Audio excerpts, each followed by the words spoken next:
Assalamualaikum warahmatullahi wabarakatuh.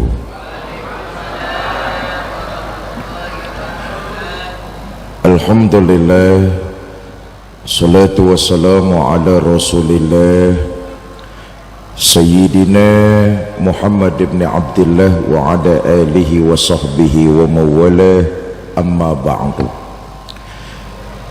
Yang mulia para ulama, para kiai, para asatiz dan asatizah, yang saya hormati para tokoh masyarakat, pengurus serta DKM Masjid Besar Raudhatul Jannah, ibu bapak, saudara-saudara kaum muslimin yang saya cintai. Malam ini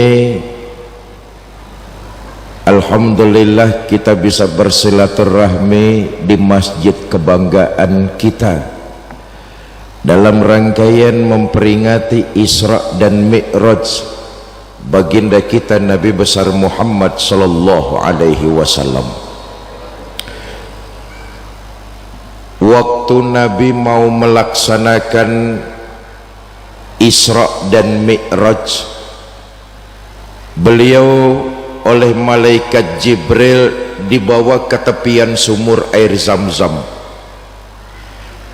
Di situ hati Nabi dibersihkan, bukan karena hati beliau kotor, tidak, tapi yang bersih agar bertambah lebih bersih lagi.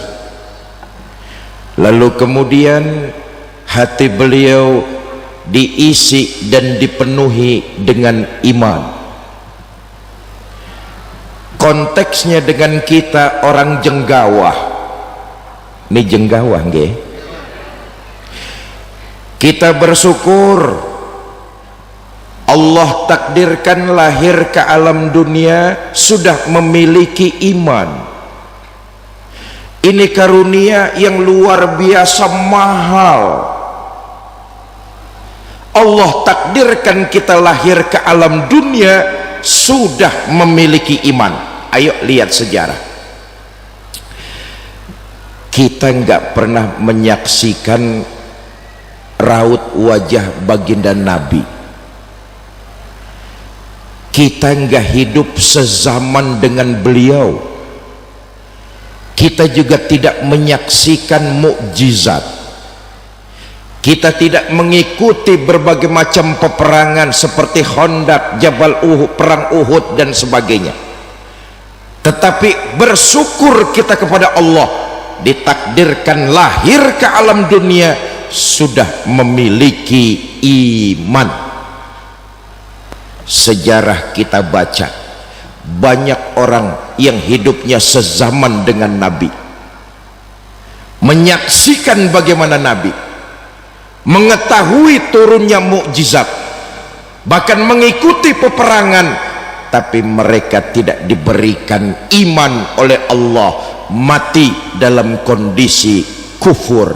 Na'udzubillah min. Siapa? Abu Jahal,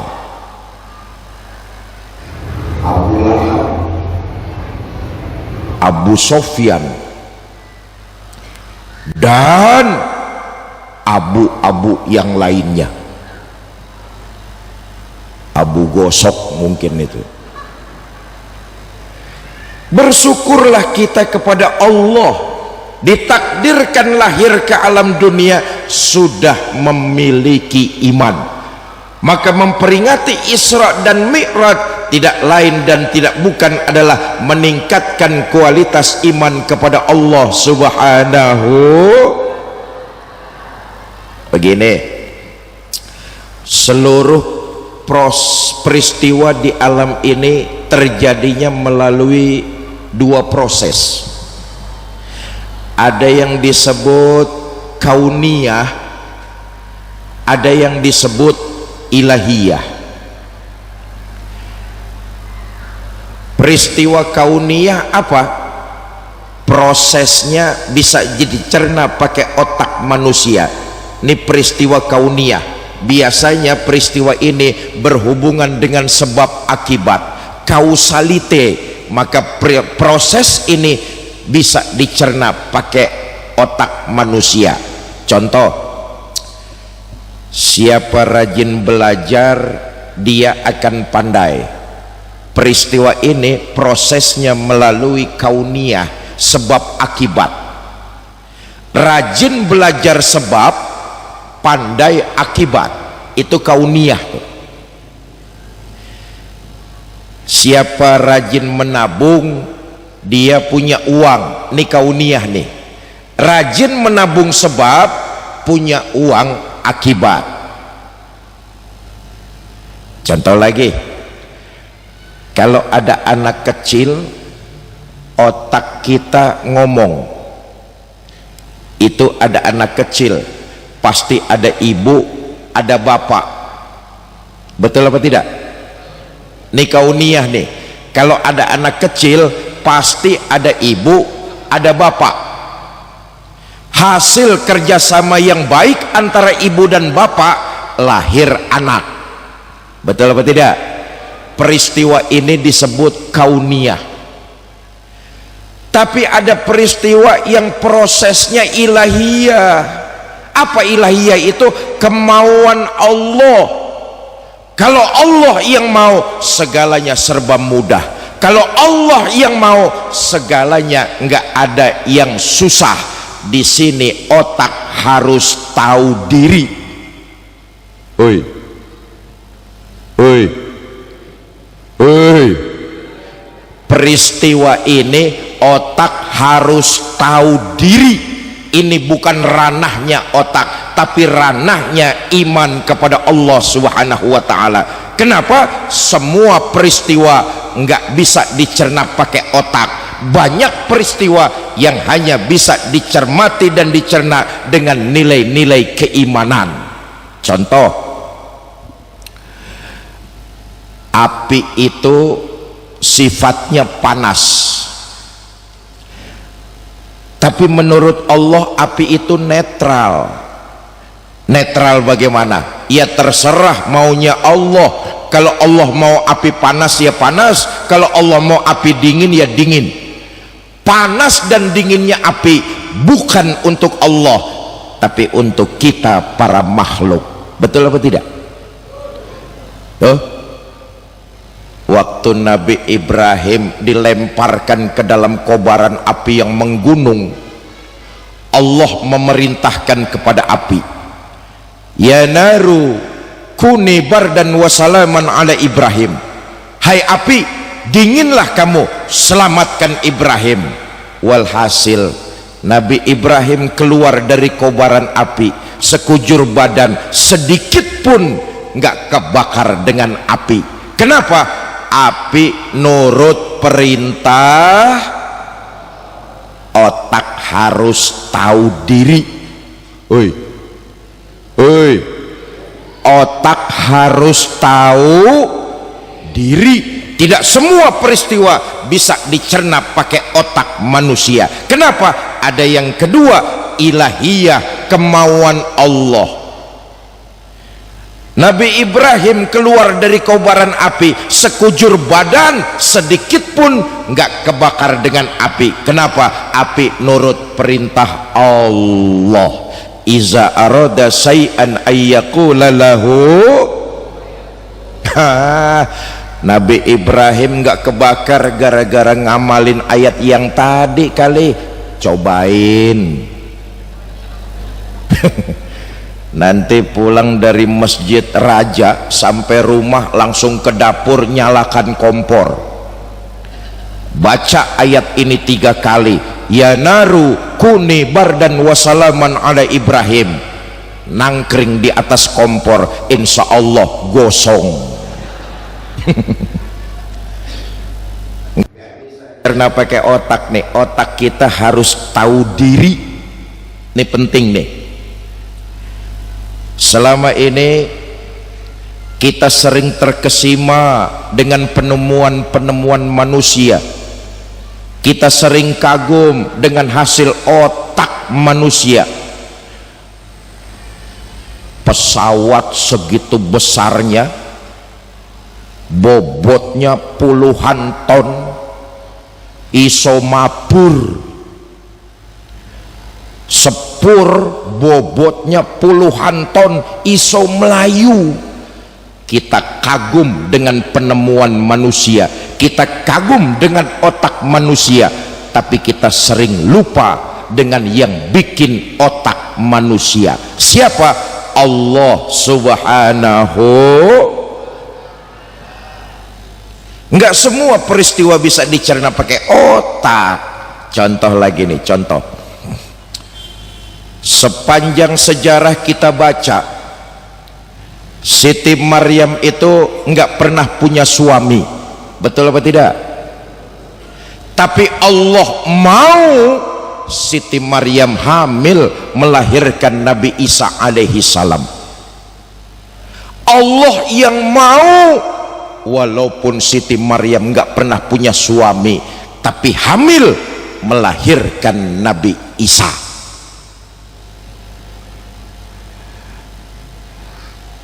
Nih peristiwa yang enggak bisa dicerna pakai otak. Lagi-lagi kalau Allah yang mau, segalanya serba gampang, segalanya serba mudah. Walaupun Siti Maryam enggak pernah punya suami, tapi walhasil Allah yang berkehendak hamil melahirkan Nabi Isa. Kita sayangkan sekarang ini di Jenggawah banyak juga perempuan enggak mau kalah sama Siti Maryam.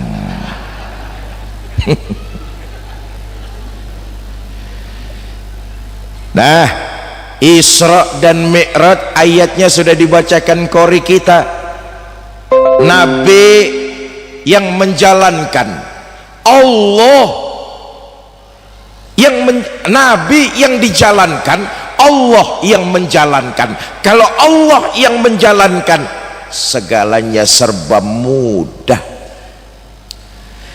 Karena itu saya kembali dengan memperingati Isra dan Mi'raj.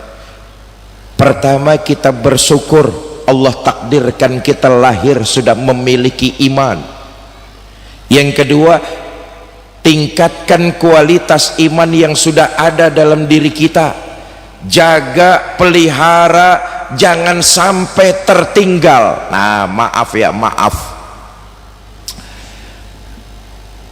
Kita ini baru cuma sekedar ngaku orang beriman,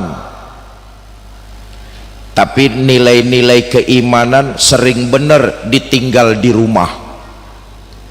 Ngakunya beriman, tapi nilai-nilai keimanan sering ketinggalan di rumah.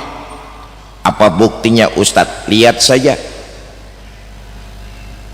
pedagang mau ke pasar, imannya ditinggal di rumah. Sini aja man, nggak usah ikut ke pasar. Kalau kamu ikut ke pasar, saya nggak bisa nyurangin timbangan man. Imannya ditinggal di rumah tuh. Pegawai mau ke kantor, iman ditaruh di lemari. Sini saja lah man, nggak usah ikut kau ke kantor. Kalau kamu ikut ke kantor, saya nggak bisa korupsi man. Ini kan yang terjadi di negara kita sekarang ini nih. Ngakunya beriman, tapi nilai-nilai keimanan sering ditinggal di rumah daripada diajak kemana-mana. Curangnya praktek dagang, berkurangnya timbangan di pasar, itu karena iman sering ditinggal di rumah. Terungkapnya korupsi hampir di setiap lini kehidupan bermasyarakat, itu karena iman sering ketinggalan di rumah. Ya Allah, korupsi di Indonesia nih itu akibat dari iman ditinggal di rumah. Mulutnya ngaku beriman, tapi nilai-nilai iman ditaruh di rumah, nggak pernah dibawa-bawa. Salah satu dampaknya korupsi merajalela. Kemarin banyak orang bilang vonis hukuman terhadap salah seorang tersangka koruptor menciderai rasa keadilan. Kenapa? Korupsinya 300 triliun, dihukumnya cuma 6,5 tahun. Maling ayam saja 1 tahun sampai 2 tahun, korupsi 300 triliun, hukumannya cuma 6,5 tahun. Yoh, negara uangnya dikorup 300 triliun. Hei, hei, 300 triliun. Itu uang kalau dibelikan dawet sejember ngambang di dawet ini. Sampai-sampai presiden kita Pak Prabowo geram menanyakan langsung itu, kalau bisa hukumannya jangan 6,5 tahun lah, ratusan triliun. Vonisnya mencederai rasa keadilan. Inilah gambaran kita masyarakat Indonesia nih, mulutnya beriman tapi nilai-nilai keimanan lebih sering ditinggal di rumah. Akibatnya korupsi merajalela. Korupsi ini bukan musuhnya polisi saja, saudara. Korupsi ini bukan musuhnya jaksa dan pengadilan saja, tapi musuh kita rakyat Indonesia nih. Bahkan mohon maaf, KPK itu merilis belum lama ini kebocoran uang negara dalam 1 tahun itu 100 triliun lebih. Dalam 1 tahun KPK merilis kebocoran uang negara 100 triliun lebih. Ya Allah, ini musuh kita bersama nih. Memang rada angel. Angel itu apa angel?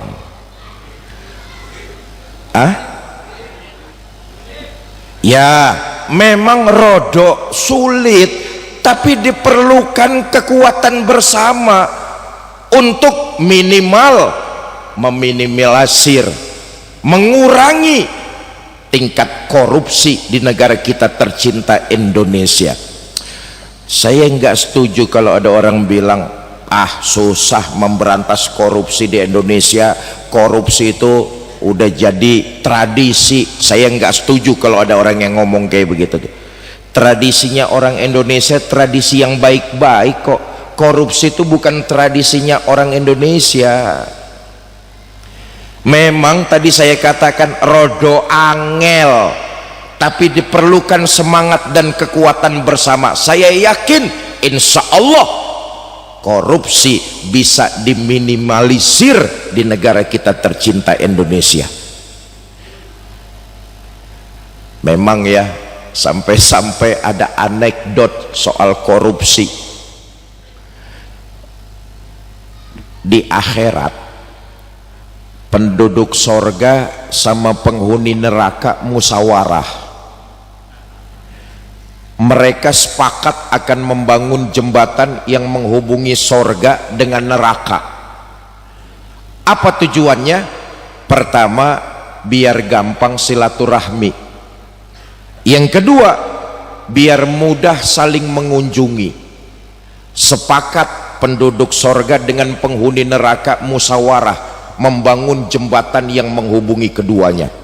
Walhasil jembatan di neraka rampung lebih dulu, sementara yang di sorga jangankan jembatannya, tiang pancangnya saja belum terpasang. Penghuni neraka jengkel, marah-marah. Mas, cepat bikin jembatannya, kita di neraka sudah selesai, tinggal nyambung saja, cepat kerjain. Apa jawab penduduk sorga? Kata penduduk sorga, Mas, bagaimana kami mau ngerjain? Pimpinan proyek, pemborong sama menterinya kan di tempat sampean semua.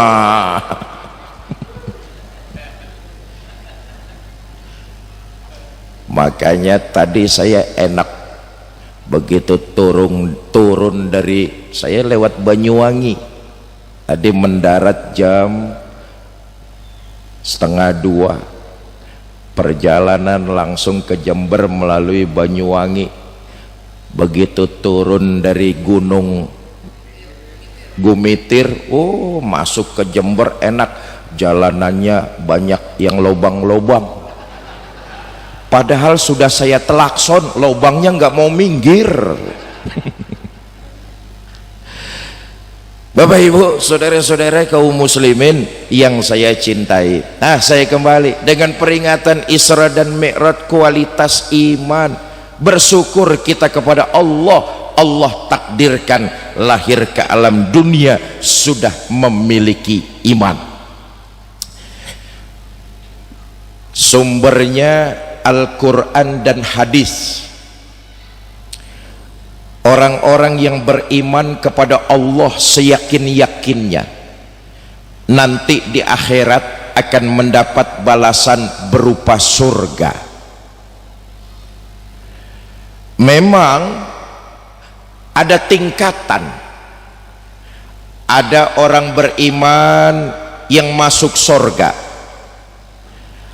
ada orang beriman yang dimasukkan ke dalam surga, dan ada orang beriman yang jadi penduduk surga.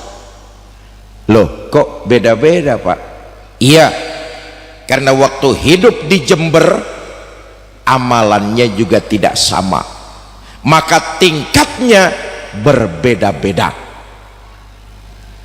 Saudara, masuk dengan dimasukkan itu berbeda. Kalau masuk harus ada proses. Itu masuk tuh. Nanti Bapak Ibu pulang dari Masjid Raudhatul Jannah sampai rumah, buka pintu pagar, buka pintu depan, buka pintu kamar. Itu namanya masuk rumah.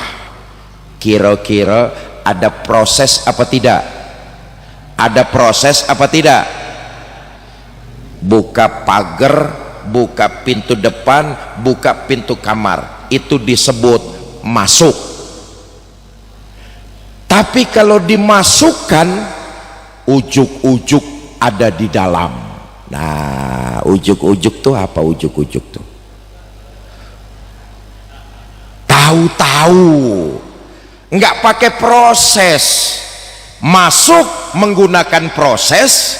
Kalau dimasukkan tahu-tahu ada di dalam, nggak pakai proses lagi. Ini beda nih tingkatannya. Bu,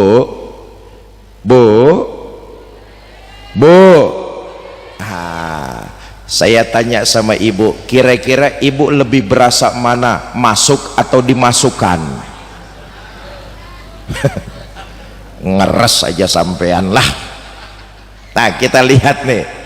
Pertama, ada orang beriman yang masuk surga, pakai proses nih. Orang beriman yang masuk surga. Saudara mau masuk surga? Mau masuk surga? Nih tiketnya murah nih. Kata Kanjeng Nabi begini, ma min abdin qala la ilaha illallah summa mata ala zalik illa dakhalal jannah. Siapa orang yang mengucap dua kalimat syahadat, meyakini kebenarannya, lalu hidup di Jember nggak pernah menyekutukan Allah sedikit pun sampai dia mati, maka orang beriman model begini dia berhak untuk masuk surga. Sahabat protes, ya Rasul, walaupun orang itu berjudi, iya. Walaupun berzina, walaupun mabuk-mabukan, iya. Walaupun berjudi, berzina, mabuk-mabukan, dia mengucap dua kalimat syahadat, meyakini kebenarannya, hidup di Jember nggak pernah menyekutukan Allah sampai dia mati, maka orang beriman semacam ini dia berhak masuk surga. Itu perkara masuk. Nah, tadi di awal saya katakan masuk tuh ada proses. Kalau pertanyaannya diteruskan, masuknya kapan Pak? Nah, kita ini mazhab ahlus sunnah wal jamaah di akhirat itu meyakini tempat cuma ada dua. Kita enggak menganut mazhab muzabzab bainahuma. Di akhirat tuh tempat cuma ada dua, ada sorga, ada neraka. Mau ke sorga tapi mampir dulu, ya jelas tempatnya di neraka. Saudara, setelah Allah memasukkan penghuni neraka ke dalam neraka, Allah memanggil malaikat Malik. Malik, labaik ya Allah. Penghuni neraka sudah masuk semua. Sudah ya Allah. Bagus. Kalau begitu Malik, sekarang kamu masuk neraka. Saya ya Allah. Iya. Buat apa ya Allah? Dalam hadis kursi Allah menjelaskan, akhriju minan nar man kana fi qalbihi mithqala habatin min hardal minal iman. Keluarkan orang-orang yang ada di neraka yang di hatinya masih punya iman walaupun seberat biji sawi. Keluarkan mereka dari neraka. Ya Allah. Malaikat Malik dapat perintah dari Allah, enggak ngebantah, masuk ke neraka. Cari orang di neraka sulit, udah pada gosong. Korek. Saudara, dalam riwayat ini dijelaskan orang yang hidup di alam dunia beriman seyakin-yakinnya kepada Allah, di hatinya itu mengeluarkan cahaya keimanan. Malaikat Malik lihat ada imannya nih orang, diangkat. Ada imannya lagi, dikeluarin lagi. Ada imannya lagi, dikeluarkan lagi.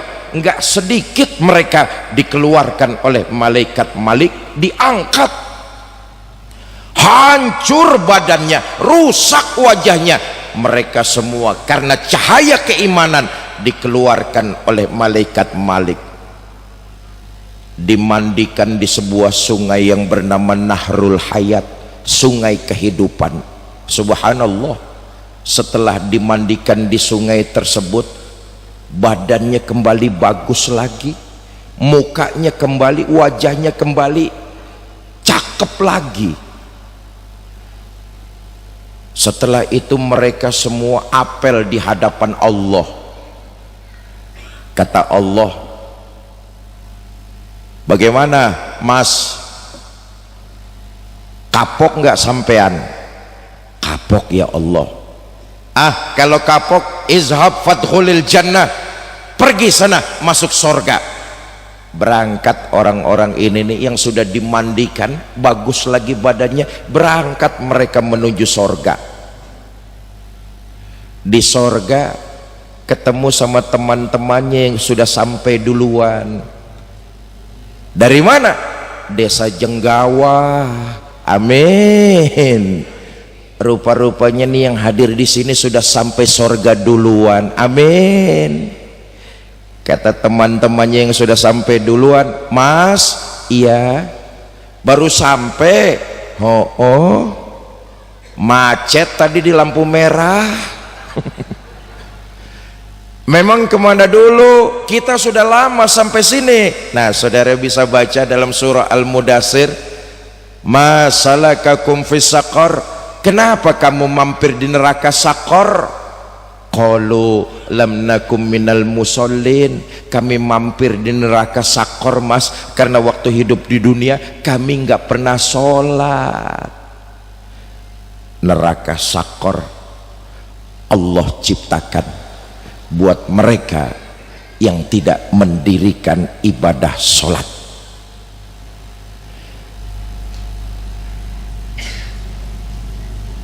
Kenapa pakai mampir dulu? Kita udah lama nungguin di sini. Iya Mas, kami ini mampir dulu di neraka Saqar karena waktu hidup di alam dunia kami nggak pernah sholat. Nggak pernah sholat.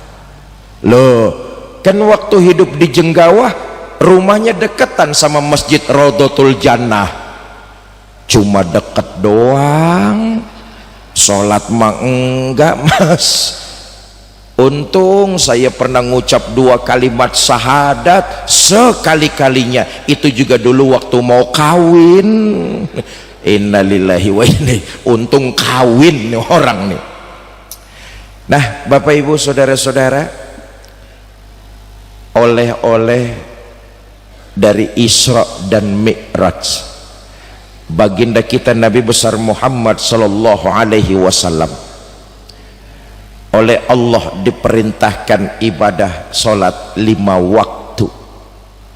Ibadah-ibadah yang lain Allah turunkan melalui perantara malaikat Jibril, tapi khusus ibadah Sri yang mengundang junjungan kita baginda Nabi besar Muhammad sallallahu alaihi wasallam. Satu datu ya. Yang kedua,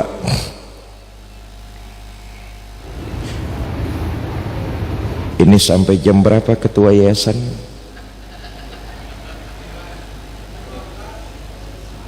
Sampai jam berapa? Jam 12. Sampean nggak bayar nawar jam rolas.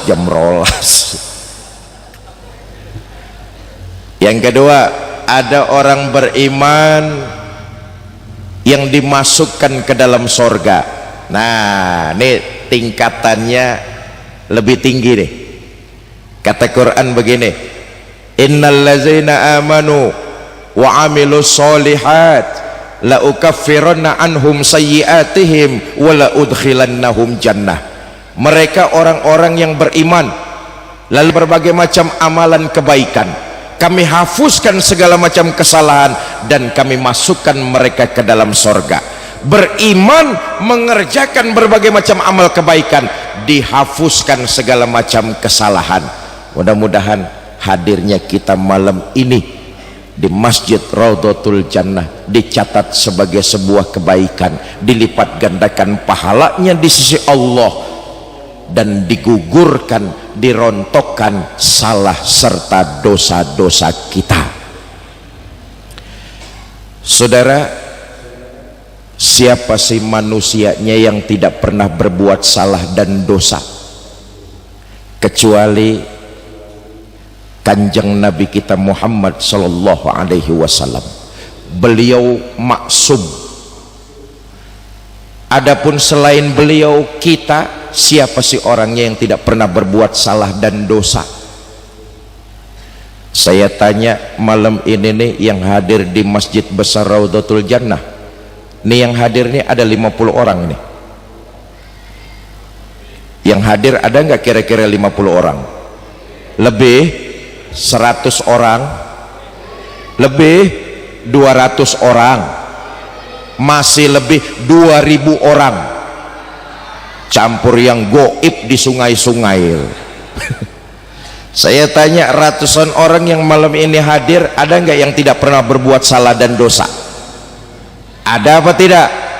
Semua kita nih makhluk yang berlumuran salah dan dosa, betul. Saya nih nyuwun sewu, saya Fikri Zainuddin MZ, boleh jadi salah dan dosa saya lebih besar dari, tapi Islam adalah agama yang memberikan harapan pasti, bukan harapan semu. Kalau kamu bergelimpangan dengan salah dan dosa, segeralah bertobat kepada Allah secara langsung tanpa calo. Ikuti perbuatan salah itu dengan menebarkan kebaikan. Insya Allah salah dan dosamu diampuni oleh Allah Subhanahu wa ta'ala. Itulah ajaran Islam, memberikan harapan pasti, bukan harapan semu.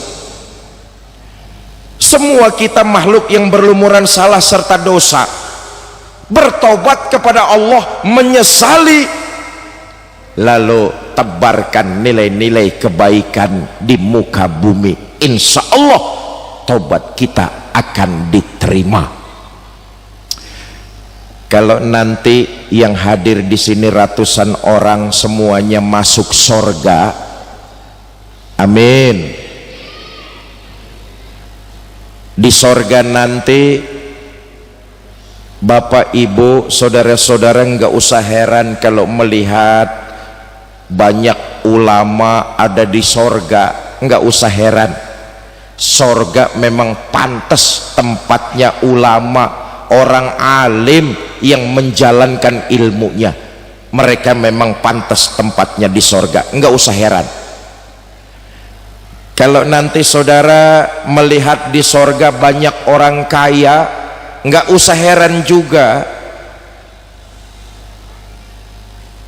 Orang kaya begitu dia sadar betul harta yang Allah karuniakan kepada dia, dia gunakan untuk membantu orang lain, membantu masjid, membantu madrasah, membantu fakir miskin. Maka orang kaya semacam itu, tempatnya ada di sorga, nggak usah heran. Kalau nanti saudara lihat di sorga banyak pemimpin, nggak usah heran juga. Sorga itu pantas loh tempatnya para pemimpin. Pemimpin yang bagaimana? Pemimpin yang adil. Yang adil itu yang bagaimana? Ucapan sama perbuatan sama. Pemimpin yang kalau memang mau mensejahterakan rakyat, memang benar-benar dibuktikan rakyat jadi sejahtera. Bukan cuma janji waktu kampanye mau mensejahterakan, tapi udah terpilih tetap saja rakyat dibikin sengsara. Hoi, hoi, hoi. Pemimpin yang adil, ucapan dengan perbuatannya sama, pantas mereka ada di sorga. Saudara akan terkejut melihat pelacur ada di sorga. Pelacur ada di sorga. Saudara hampiri, saudara tanya, Mbak Yu, iya mas, kok ada di sorga Mbak Yu? Oh, emang bagaimana ceritanya Mbak Yu bisa sampai sorga? Cerita perempuan ini, mas, dulu waktu hidup di dunia saya ini siapa, sampean kan tahu, sampean juga pernah jadi langganan saya kan, umpama lah. Tapi mas, jujur saya mengerjakan perbuatan itu karena terpaksa. Sejak kecil saya sudah jadi yatim piatu. Demi mengganjal perut, demi sesuap nasi, terpaksa saya merantau mencari kerja. Merantau kemana Mbak Yu? Jember. Ngapain di Jember? Ada tetangga mas nawarin kerjaan, kerjaannya si enteng, uangnya lumayan. Kerja apa tuh Mbak Yu? Dagang apem. Malam-malam saya lagi main ke Jenggawah, nggak sengaja lewat depan masjid besar Raudhatul Jannah, lagi ada tablik akbar. Ustadznya nyampein hadis, at-taib minaz zambi kaman la zambalah. Orang yang bertobat dari dosa sama dengan orang yang tidak berdosa. Hadis qudsi Allah menyatakan, lau amiltumul khotoya hatta mala'atis sama thumma nadimtum fataballahu alaikum. Andai kata kamu berbuat dosa, penuh langit dengan dosa-dosamu, kamu menyesal dan bertobat, taubatmu pasti akan diterima. Mas, dengar hadis kayak begini berlinang air mata. Malam itu saya niat pulang kampung bertobat kepada Allah. Saya ikuti pertobatan saya dengan menebarkan amal kebaikan. Alhamdulillah tobat saya diterima Allah. Akhirnya saya sampai juga di sorga. Ya, siapa di antara kita yang tidak pernah berbuat salah dan dosa? Ikuti perbuatan itu dengan istighfar, memperbanyak nilai-nilai kebaikan. Saya katakan kembali ke awal, orang yang imannya meningkat, kelihatan dalam kehidupan sehari-hari. Dia akan semangat meningkatkan amal kebaikan. Orang yang beriman selalu berazam dalam dirinya, hari ini harus lebih baik dari hari kemarin, hari esok harus lebih baik dari hari ini. Tingkat keimanannya makin mantap, maka dia akan makin bersemangat menebarkan nilai-nilai kebaikan. Saudara, kebaikan yang kita lakukan bukan untuk menyenangkan Allah. Allah enggak butuh ibadah kita, Allah enggak butuh kebaikan kita. Kita yang butuh ibadah, kita. Sejember orang enggak ada yang sholat, Allah enggak akan pensiun jadi Tuhan. Sejawa Timur orang enggak ada yang sedekah, Allah enggak akan bangkrut jadi Tuhan. Ibadah yang kita kerjakan, kebaikan yang kita tebarkan, seluruhnya itu akan kembali manfaatnya buat diri kita sendiri. Kalau kita berbuat baik sama orang, boleh jadi orang itu menerima kebaikan yang kita lakukan, tapi hakikatnya kita sedang berbuat baik bagi diri kita sendiri. Kalau kita berbuat jahat sama orang lain, boleh jadi orang itu menerima kejahatan yang kita lakukan, tapi hakikatnya kita sedang berbuat jahat bagi diri kita sendiri. Perbuatan baik dan perbuatan buruk itulah yang menempel pada kita. Maaf, nih yang hadir nih semuanya nih calon-calon jenazah ini.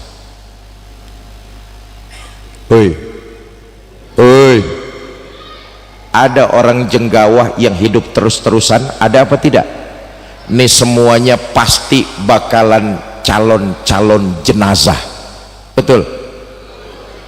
Kata Nabi, yang nganterin kita nanti ke kuburan cuma 3, keluarga, harta, amal perbuatan yang baik dan yang buruk. Itu yang akan nganterin kita ke kuburan. Tapi saya yang dua pulang. Siapa yang pulang? Ahluhu wa maluhu, keluarga dan harta pulang.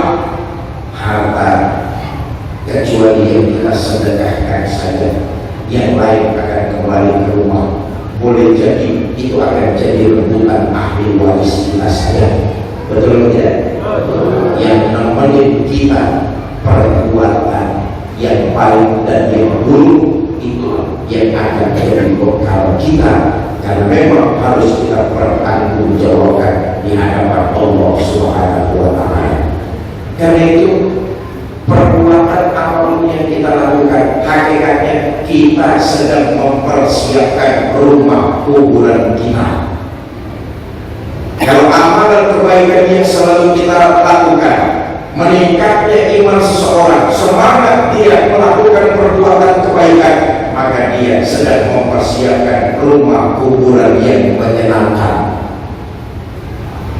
Tapi kalau perbuatan jahat, maksiat, salah dan dosa yang terus-menerus dikumpulkan, maka sudah dipastikan juga rumah kuburannya sangat menyeramkan. Na'udzubillah min. Karena itu memperingati Isra dan Mi'raj, jadikan momentum kualitas iman bertambah, diiringi dengan semangat menebarkan nilai-nilai kebaikan. Bapak Ibu, saudara-saudara, mau meningkatkan kualitas iman? Oh, yang jawab 30 orang. Saudara-saudara, mau meningkatkan kualitas iman? Mau hidup menebarkan kebaikan? Nah, saya tes malam ini bersama dengan saya. Bapak Ibu, saudara-saudara, mau ikut sedekah? Bawa uang berapa? 5.000. Kita berada di bulan Rajab, salah satu amalan yang disunahkan adalah memperbanyak sedekah. Lagi-lagi tadi sudah saya katakan, ibadah kebaikan yang kita kerjakan bukan untuk menyenangi Allah, tapi untuk kembali kepada diri kita sendiri. Kata Nabi, terangi alam kuburmu rupa-rupanya alam kubur yang bakal kita nanti sepi, sunyi, gelap, peteng. Makanya Nabi bilang, terangi alam kuburmu dengan apa? Amalan sedekah yang kamu lakukan di alam dunia. Artinya manfaat kebaikan akan kembali kepada diri kita sendiri. Saudara, karena itu kita mulai, mumpung masih di awal, belum pertengahan bulan Rajab, amaliyah yang menghantarkan kita kepada nilai-nilai takwa semampu mungkin untuk kita lakukan dan kita dawamkan dalam kehidupan sehari-hari. Saya tanya sekali lagi, Bapak Ibu saudara-saudara, mau ikut sedekah? Bawa uang? Mangewu meneh. Masuk kebun binatang saja tiketnya 50.000 lebih. Itu lihat monyet. Masa lihat Fikri Zainuddin MZ mangewu, mahalan monyet ketimbang saya itu. Kita tahulah orang Jember namanya sedekah itu kan yang penting ikhlasnya. Betul tidak? Soal besarnya mah nomor satu. Buat apa sedekah kecil kalau enggak ikhlas? Mendingan sedekah besar tapi ikhlas. Tadi saya katakan bersumber dari hadis Nabi, rupa-rupanya sedekah kita itu jadi lentera, jadi pelita, jadi cahaya yang menerangi kuburan kita masing-masing. Ustadz, saya sedekah 1 juta Ustadz.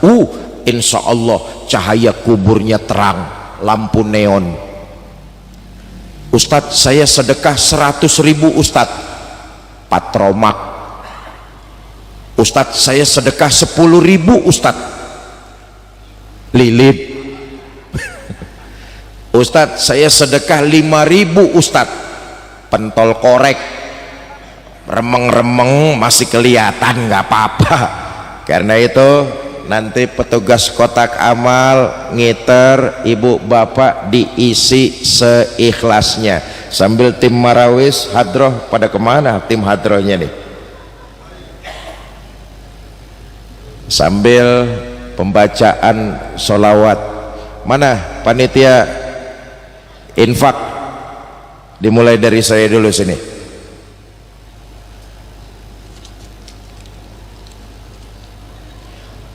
Allahumma salli wa sallim wa barik alaih.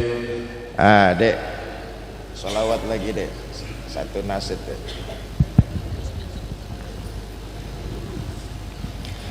Sallallahu ala Muhammad,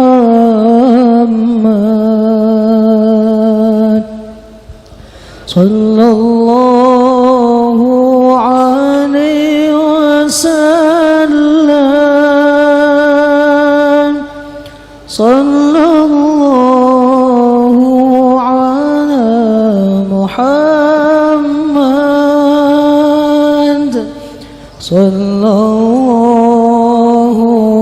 alaihi wasallam, sallallahu ala Muhammad,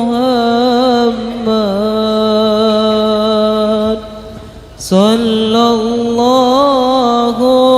alaihi wasallam, sallallahu ala Muhammad,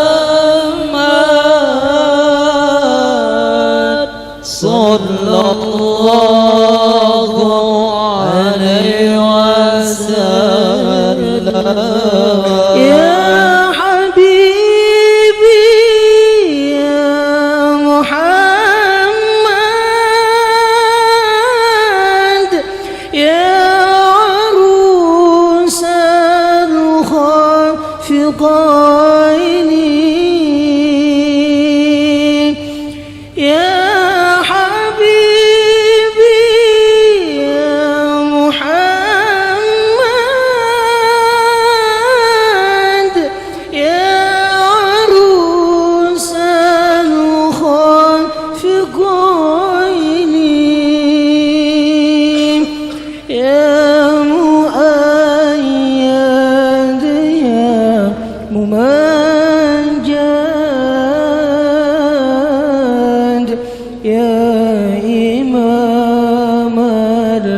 ابنتين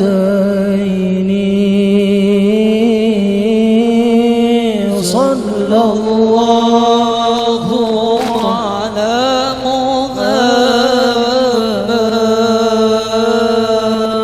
صلى الله عليه وسلم صلى الله على محمد صلى الله عليه وسلم.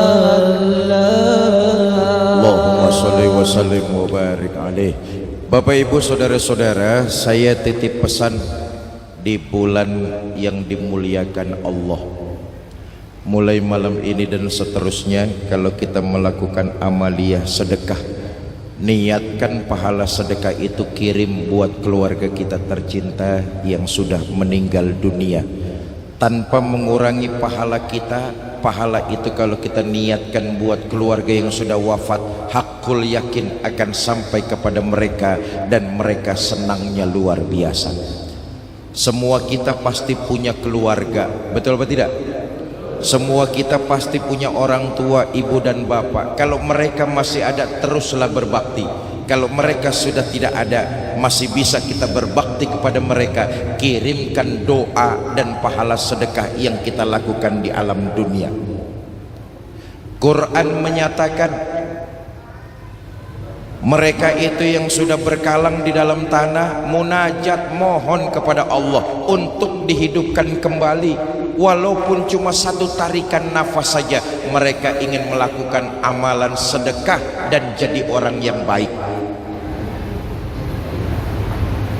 Ibu kita, bapak kita, mereka yang sudah berada di dalam kubur sudah tidak lagi bisa melakukan amalan kebaikan. Di alam kubur pilihannya cuma ada dua, nikmat kubur atau siksa kubur. Mudah-mudahan orang tua kita, keluarga kita, mereka semua mendapat nikmat kubur, amin. Tapi kalau takdir Allah mereka malah mendapat siksa kubur, doa dan kiriman pahala sedekah kita di alam dunia, mudah-mudahan itu jadi wasilah terbukanya pintu rahmat Allah. Kubur mereka Allah jadikan radhah min riyadil jannah. Andai kata dunia dan seisinya kita persembahkan untuk membayar jasa ibu dan bapak, tak secuil pun jasa mereka bisa kita balas. Kalau mereka sudah wafat, kirimkan mereka doa, apalagi pahala sedekah, karena memang itu yang mereka harapkan. Mereka sudah tidak lagi bisa berbuat kebaikan. Satu hari di dalam kubur, perbedaan waktunya 1000 tahun di kota Jember. Kalau satu hari kita tidak membacakan doa, ya Allah, sehari semalam kita rawatib 5 waktu, jamak Fatihah, paling juga setengah menit raene. 5 kali kita mengirimkan Fatihah kepada keluarga kita, mereka senangnya luar biasa. Sebab apa? Kalau satu hari kita nggak kirimkan doa kepada mereka, mereka menanti selama 1000 tahun. Kalau 3 hari kita nggak kirimkan doa, mereka mengharap 3000 tahun. Untung masih ada Sayyidul Ayyam, penantiannya luar biasa lama, 7000 tahun. Alangkah malangnya orang tua semacam itu, nggak pernah dikirimkan doa, apalagi pahala sedekah dari anak keturunannya yang masih hidup di alam dunia. Karena itu kita bersyukur. Inilah pentingnya wasilah. Alangkah malangnya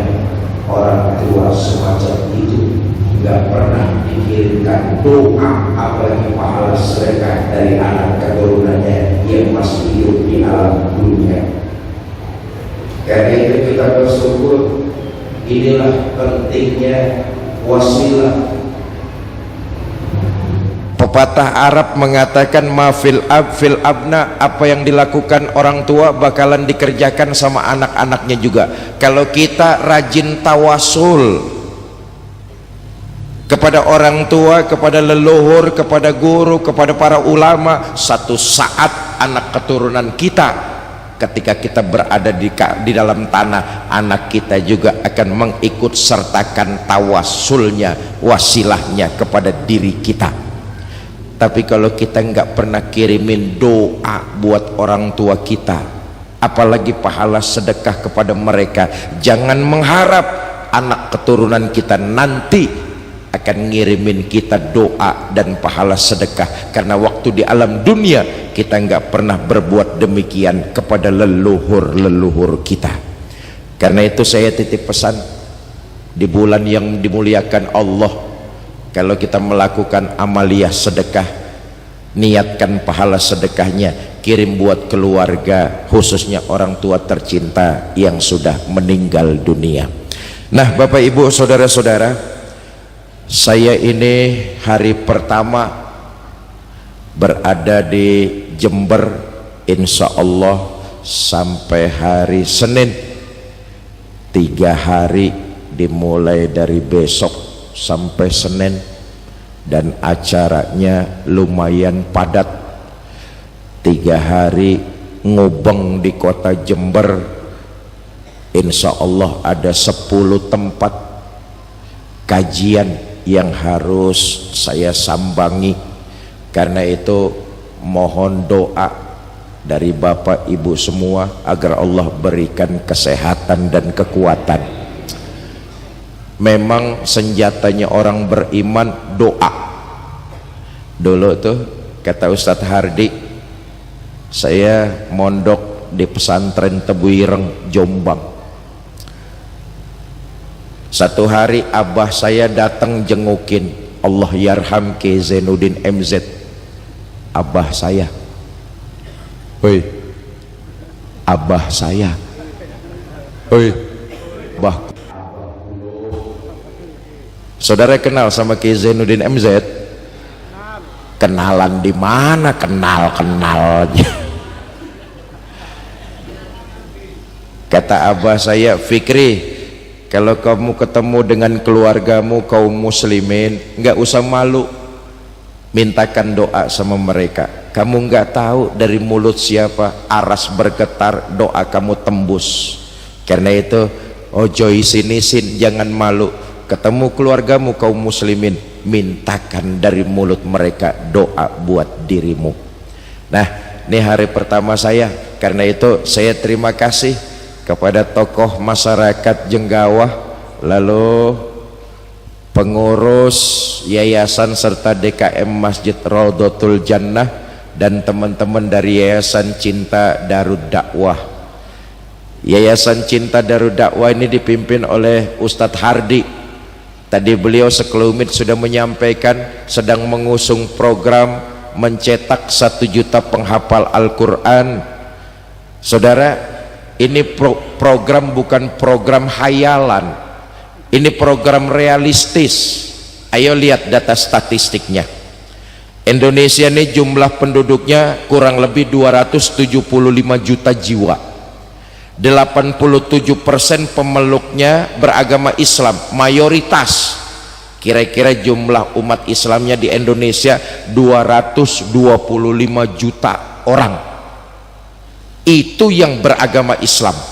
Dari Sabang sampai Merauke, dari Aceh sampai Papua, 225 juta orang yang beragama Islam. Sebuah potensi dan kekuatan yang luar biasa.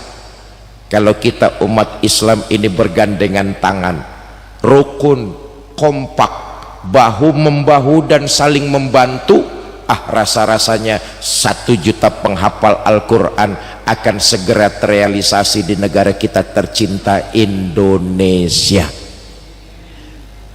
Sekarang ini terbanyak penghafalnya masih negara Palestina.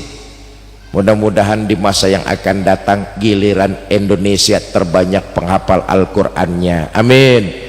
Kita ingin Indonesia terbanyak penghafal Al-Qur'annya, lebih cepat mencapai negeri yang baldatun thayyibatun wa rabbun ghafur. Mudah-mudahan salah satu di antara mereka yang jadi hafiz dan hafizah adalah anak keturunan kita semua. Amin ya rabbal. Nah, Ustadz Hardi akan menyampaikan sekelumit lalu mengajak kepada kita untuk ikut berpartisipasi dalam rangka penggalangan donasi mencetak 1 juta penghafal Al-Quran. Lagi-lagi saya pesan, kalau nanti jamaah ada yang ingin ikut berinfak dan bersedekah, niatkan pahalanya kirim buat orang tua keluarga yang sudah meninggal dunia. Yakinlah kehidupan kita akan makin jauh bertambah berkah. Kepada Ustadz Hardi, waktu dan tempat saya persilakan. Yang sedang bekerja, ikhtiar, berusaha atau menuntut ilmu, mudah-mudahan dengan wasilah sedekah Allah beri kemudahan dan kelancaran dalam segala aktivitasnya.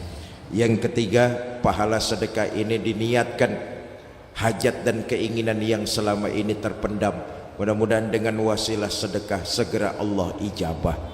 Ada yang hajatnya kepengen punya menantu baik, ada yang hajatnya pengen segera menimang cucu, ada yang hajatnya pengen pergi haji atau umroh, ada yang hajatnya pengen anaknya masuk pondok pesantren, mendalami agama dan jadi penghafal Al-Quran. Ada yang hajatnya ingin masalahnya cepat terselesaikan. Hajat dan keinginan yang baik-baik tersebut mudah-mudahan dengan wasilah sedekah segera Allah ijabah. Karena itu sama-sama kita bacakan suratul Fatihah. Bitilkal niyah sayulillahi lahumul Fatihah. A'udzu billahi minasyaitonir rajim. Bismillahirrahmanirrahim. Alhamdulillahi rabbil alamin. Arrahmanir rahim. Maliki yaumiddin. Iyyaka na'budu wa iyyaka nasta'in. Ihdinas siratal mustaqim. Siratal ladzina an'amta 'alaihim ghairil maghdubi 'alaihim waladdallin. Rabbighfir lana wa liwalidayna amin. Astaghfirullahaladzim. Allahumma salli wa sallim mubarak ala sayyidina Muhammad wa ala alihi wa sahbihi ajma'in. Allahumma ya muyassir kulli asir, yassir alaina kulla asir, fatafsirul asir alayka yassir.